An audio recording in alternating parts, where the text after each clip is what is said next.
Je ne vois dans tout animal qu'une machine ingénieuse à qui la nature a donné des sens pour se remonter elle-même et pour se garantir jusqu'à un certain point de tout ce qui tend à la détruire ou à la déranger. J'aperçois précisément les mêmes choses dans la machine humaine, avec cette différence que la nature seule fait tout dans les opérations de la bête, au lieu que l'homme concourt aux siennes en qualité d'agent libre. L'un choisit ou rejette par instinct, et l'autre par un acte de liberté, ce qui fait que la bête ne peut s'écarter de la règle qui lui est prescrite, même quand il lui serait avantageux de le faire, et que l'homme s'en écarte souvent à son préjudice. C'est ainsi qu'un pigeon mourrait de faim près d'un bassin rempli des meilleures viandes et un chat sur des tas de fruits ou de grains, quoique l'un et l'autre pût très bien se nourrir de l'aliment qui dédaigne, s'il était avisé d'en essayer. C'est ainsi que les hommes dissolus se livrent à des excès qui leur causent la fièvre et la mort, parce que l'esprit déprave les sens et que la volonté parle encore quand la nature se tait.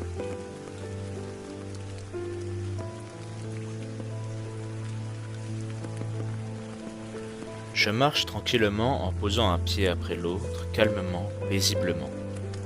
Je savoure cet instant de calme et de paix. Je ressens la nature tout autour de moi et je l'écoute. Je marche sans chercher à aller à un endroit donné. Je marche juste pour le plaisir de marcher. Je peux prendre mon temps, personne ne m'attend. Je marche lentement. Je profite du ciel, des arbres, des oiseaux, des fleurs, des paysages.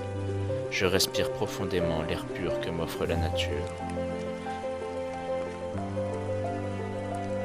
Et en respirant cet air, je crée un lien comme un fil invisible entre chaque arbre, chaque plante, chaque animal qui vit ici autour de moi. Je marche en étant calme, léger. Je sens mes pieds se poser sur le sol et je ressens comme c'est agréable de marcher. Je me sens bien, je me sens heureux en cet instant.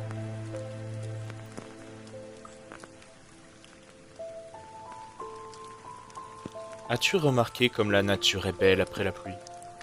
C'est le moment d'aller dehors pour voir et sentir. Voir le paysage bien plus net après que la pluie ait rabattu les poussières au sol et voir les vapeurs d'eau s'élever en brouillard au-dessus des parcs. C'est aussi le moment d'admirer les perles d'eau scintillantes qui parent les herbes et les feuillages et de se délecter des ronds dans l'eau en regardant le ciel se mirer dans les flaques. C'est enfin le temps des parfums qui embaument l'air, la terre, les fleurs, les écorces. Des instants à savourer. Après la pluie, le ciel est en paix. L'arc-en-ciel se met à briller. Il fait comme un pont pavoisé où le soleil est acclamé. C'est beau de regarder le nez en l'air, tous ces drapeaux rouges et verts. Mais pour le voir, ah quel dommage, il faut d'abord qu'éclate l'orage. Ne serait-ce pas mieux, ma foi, que l'orage n'existe carrément pas? Un arc-en-ciel sans la tempête, en voilà une véritable fête. Une fête pour toute la terre, faire la paix avant la guerre.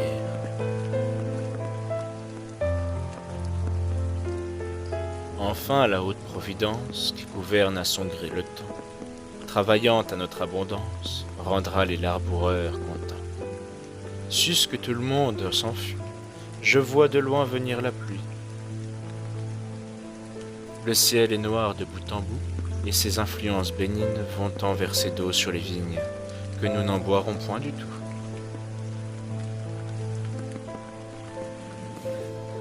L'ardeur grillait toutes les herbes, et elle les voyait consumées. Qui n'eût pas cru tirer des gerbes assez le grain pour en semer?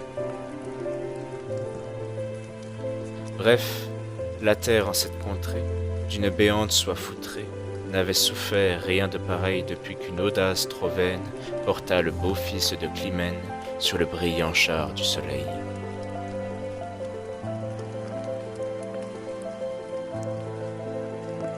Ma sœur la pluie, la belle et tiède pluie d'été, doucement vole, doucement fuit, à travers les jardins mouillés.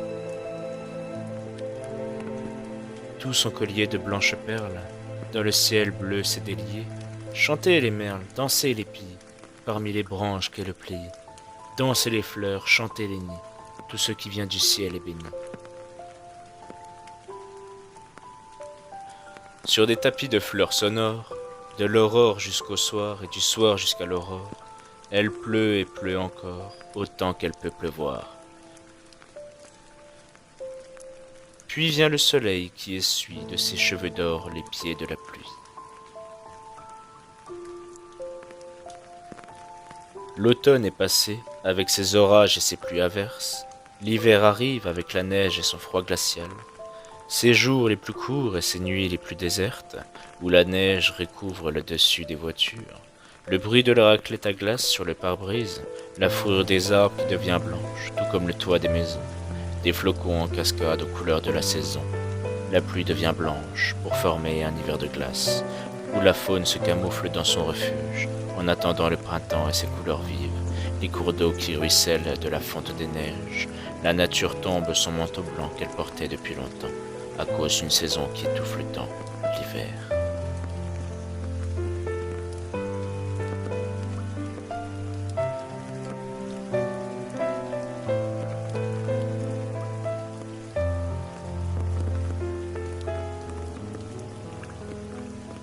Forêt silencieuse, aimable solitude, que j'aime à parcourir votre ombrage ignoré, dans vos sombres détours en rêvant égaré. J'éprouve un sentiment libre d'inquiétude, prestige de mon cœur, je crois voir s'exhaler les arbres, les gazons, une douce tristesse. Cette onde que j'entends murmure avec mollesse, et dans le fond des bois semble encore m'appeler. Oh, que ne puis-je, heureux, passer ma vie entière ici, loin des humains, au bruit de ces ruisseaux, sur un tapis de fleurs, dans ce lieu solitaire, qu'ignoré je sommeille à l'ombre des ormeaux. Tout parle, tout me plaît, sous ces voûtes tranquilles, ces genêts, ornements d'un sauvage réduit. Ce chèvrefeuille atteint d'un vent léger qui fuit, balance tour à court leur guirlande mobile. Forêt, agitez-vous doucement dans les airs, à quel amant jamais serez-vous aussi cher? D'autres vous confient des amours étrangères. Moi, de vos charmes seuls, j'entretiens les déserts.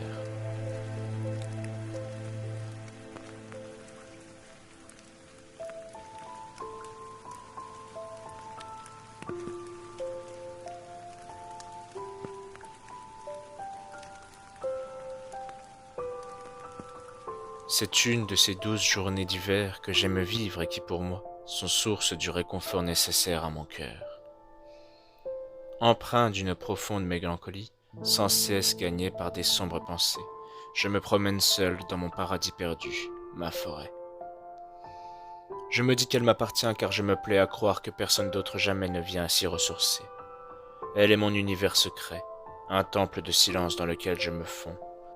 Je me glisse sans crainte sur ces sombres sentiers de lumière tamisés, dans l'espoir d'atténuer les chagrins de mon âme.